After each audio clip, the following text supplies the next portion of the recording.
ఆకాశవాణి ప్రాంతీయ వార్తలు చదువుతున్నది పొన్నగంటి సుధా. ముందుగా ముఖ్యాంశాలు.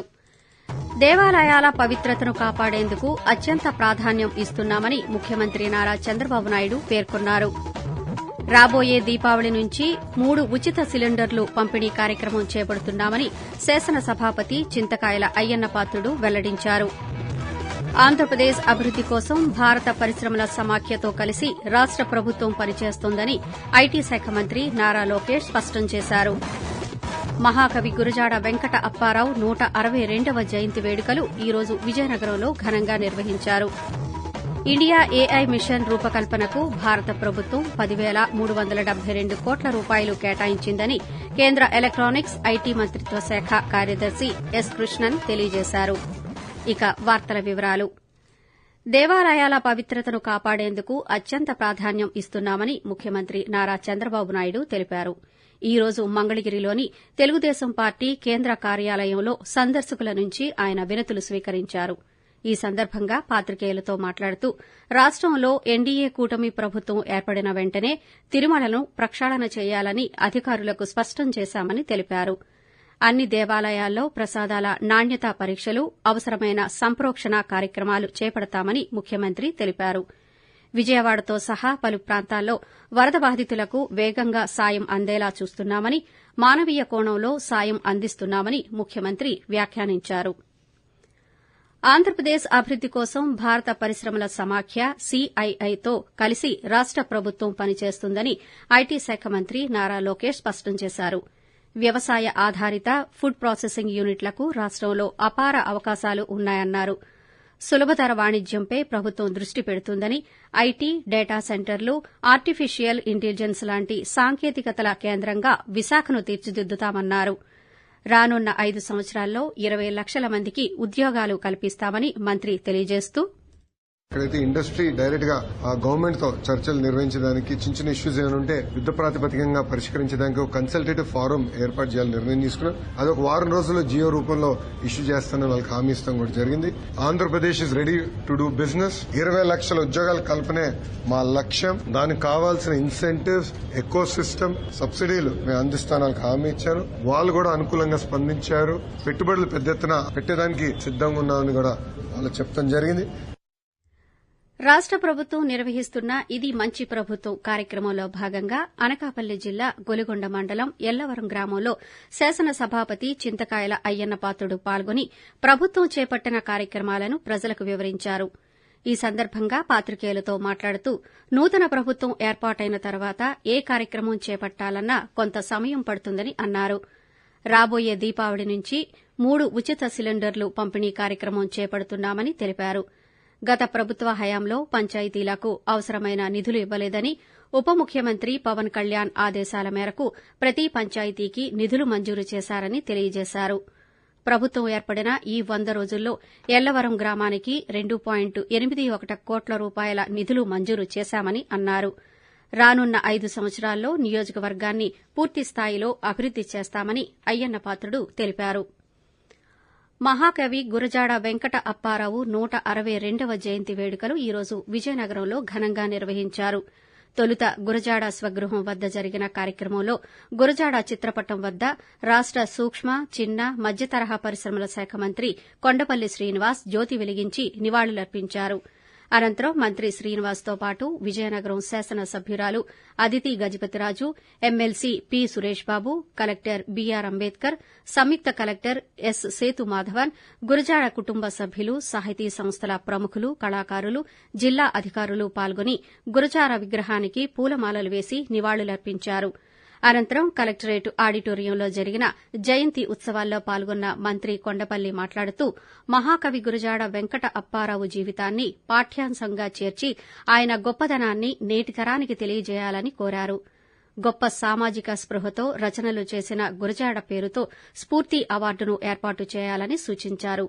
జిల్లాకు గురజాడ ఎంతో పేరు తెచ్చారని, ఆయన కవితను ప్రధానమంత్రి నరేంద్ర మోదీ సైతం ప్రస్తావించారని గుర్తు చేశారు. ఆకాశవాణి ప్రాంతీయ వార్తలు వింటున్నారు.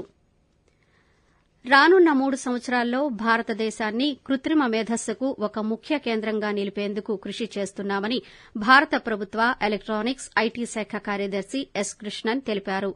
ఒకరోజు పర్యటనలో భాగంగా ఆయన విశాఖలోని మెడ్టెక్ జోన్లో పర్యటించిన అనంతరం ఈ రోజు ఆంధ్ర విశ్వవిద్యాలయంలోని నాస్కామ్ సెంటర్ ఆఫ్ ఎక్సలెన్స్ లో ఏయూ, నేవల్ డాక్యార్డ్, షిప్యార్డ్ వంటి సంస్థల ప్రతినిధులతో సమావేశమయ్యారు. అనంతరం కృష్ణన్ పాత్రికేయులతో మాట్లాడుతూ దేశంలో ఎలక్టానిక్స్, ఐటీ సెక్టార్ కలిపి $400 బిలియన్ టర్నోవర్ ఉందని, 2030 నాటికి దానిని $1 ట్రిలియన్ కు తీసుకువెళ్లడమే తమ లక్ష్యమని తెలిపారు. అందులో భాగంగా సెమీ కండక్టర్స్ ముఖ్య భూమిక పోషించబోతున్నాయన్నారు. ఇండియా ఏఐ మిషన్ రూపకల్పనకు భారత ప్రభుత్వం $10,372 కోట్ల కేటాయించిందని వెల్లడిస్తూ హెల్త్, ఎడ్యుకేషన్ ఇటువంటి సెక్టర్స్ లో ఏఐని ఎలా ఉపయోగించగలుగుతాం అనేది చూస్తున్నాం. ఆ బేసిస్ లో ఒక్కొక్క స్టేట్ లో కూడా దానికి మేము ఎంఫసిస్ ఇస్తున్నాం. ఈ ప్రాజెక్ట్ డెఫినెట్ గా నెక్స్ట్ 2-3 years లో ఇండియాని ఏఐలో ఒక ముఖ్యమైన ఒక కంట్రీగా నిలబడిస్తుంది అని నేను అనుకుంటున్నాను. రాష్టంలో నూతన ప్రభుత్వం ఏర్పడి 100 రోజులు పూర్తయిన సందర్భంగా పశ్చిమ గోదావరి జిల్లా పాలకొల్లులోని పూలపల్లి నుంచి భగ్గేశ్వరం వరకు 100 అడుగుల ఆకుపచ్చ జెండాతో రైతులు ర్యాలీ నిర్వహించారు. అనంతరం జరిగిన సభలో రాష్ట జలవనరుల శాఖ మంత్రి డాక్టర్ నిమ్మల రామానాయుడు మాట్లాడుతూ గత ప్రభుత్వం పోలవరం ప్రాజెక్టుతో పాటు అన్ని జలాశయాలు, కాలువలు, డ్రెయిన్లను పట్టించుకోకపోవడం వరద ముంపుకు కారణమైందన్నారు. ఎన్డీఏ ప్రభుత్వం ఇన్పుట్ సబ్సిడీని 1 హెక్టారుకు $25,000 పెంచి ఇస్తున్న మంచి ప్రభుత్వమన్నారు.